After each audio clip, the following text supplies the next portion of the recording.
Over the Caribbean, the sky is changing. The waves are restless. And the air, thick with the quiet tension that comes before history repeats itself. This is Hurricane Melissa. Born from the warmest ocean waters ever recorded in the Atlantic, she has grown into a monster, spinning with a fury not seen in generations. And she's headed straight for Jamaica. But this isn't just another hurricane. This is the kind of storm that defines an era, and tests a nation. The birth of a monster. Meteorologists first noticed a swirl of clouds east of the Lesser Antilles, a flicker of convection in the ocean's humid breath. But within 48 hours, that flicker ignited. Sea temperatures near 30 degrees Celsius fed the system like gasoline on fire. Winds surged past 160 miles per hour. Pressure plummeted.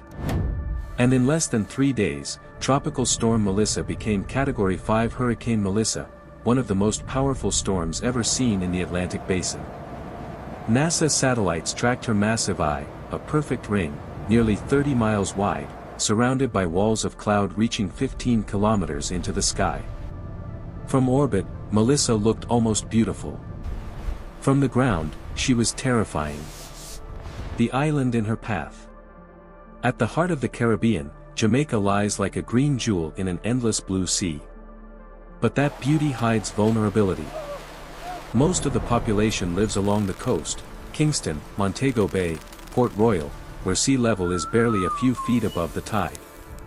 Inland, steep mountain slopes cradle communities built on fragile soil. The island has seen hurricanes before.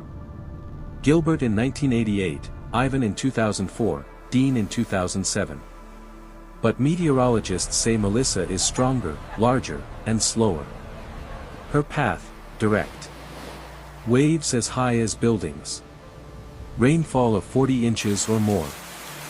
Winds exceeding 150 miles per hour. For a small island with a narrow infrastructure grid, this isn't just bad weather. It's an existential threat. The calm before the storm. As the outer bands approach, the country holds its breath. In Kingston, stores board up their windows. In St. Elizabeth, fishermen drag their boats inland. Schools close. Hospitals fill. And across the island, the hum of diesel generators grows as the wind begins to whisper.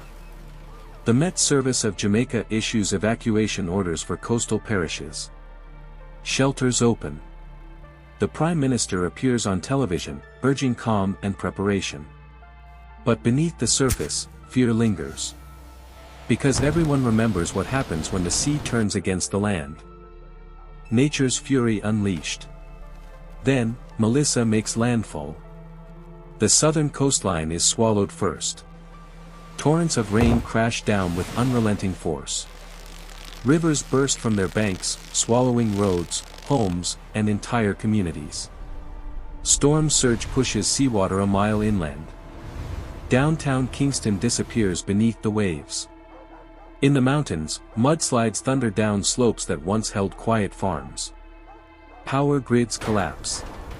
Communications fall silent. Night descends, not with calm, but with chaos. For 12 hours, Jamaica faces nature at full volume. And when morning comes, the silence is worse. Counting the cost. When the winds fade, the damage reveals itself. Homes, gone. Bridges, twisted metal. Farms, flattened. The storm surge has poisoned the freshwater supply with salt. Crops, bananas, coffee, sugarcane, destroyed in a single night. Tourism, the island's lifeline, lies paralyzed. Power remains out across 80% of the island. Hospitals run on backup generators. Helicopters deliver food to towns cut off by landslides. Economists estimate billions in damage, but numbers can't capture what was lost. Families displaced. Memories swept away. A landscape forever changed. Why it happened? To understand why Hurricane Melissa became so catastrophic, scientists look not just at the storm, but at the ocean that gave her life. The Caribbean is now one of the fastest warming bodies of water on Earth. Each degree of warming adds energy to the atmosphere, fuel for stronger, wetter, slower-moving hurricanes. Climate researchers at the University of the West Indies and NASA's Goddard Institute have warned for years that this region is crossing a dangerous threshold. More heat means more moisture. More moisture means more rain. And slower movement means devastation lingers. Melissa is not an outlier. She's a preview. Building resilience. But even amid ruin, hope rises. Communities rebuild stronger each time. After Gilbert, Jamaica improved wind codes. After Ivan, it created a disaster fund. Now, in Melissa's wake, it faces a new choice: rebuild for the past, or prepare for the future. Experts call for climate-resilient infrastructure, homes built higher, with hurricane straps and reinforced concrete. Early warning systems powered by satellite networks.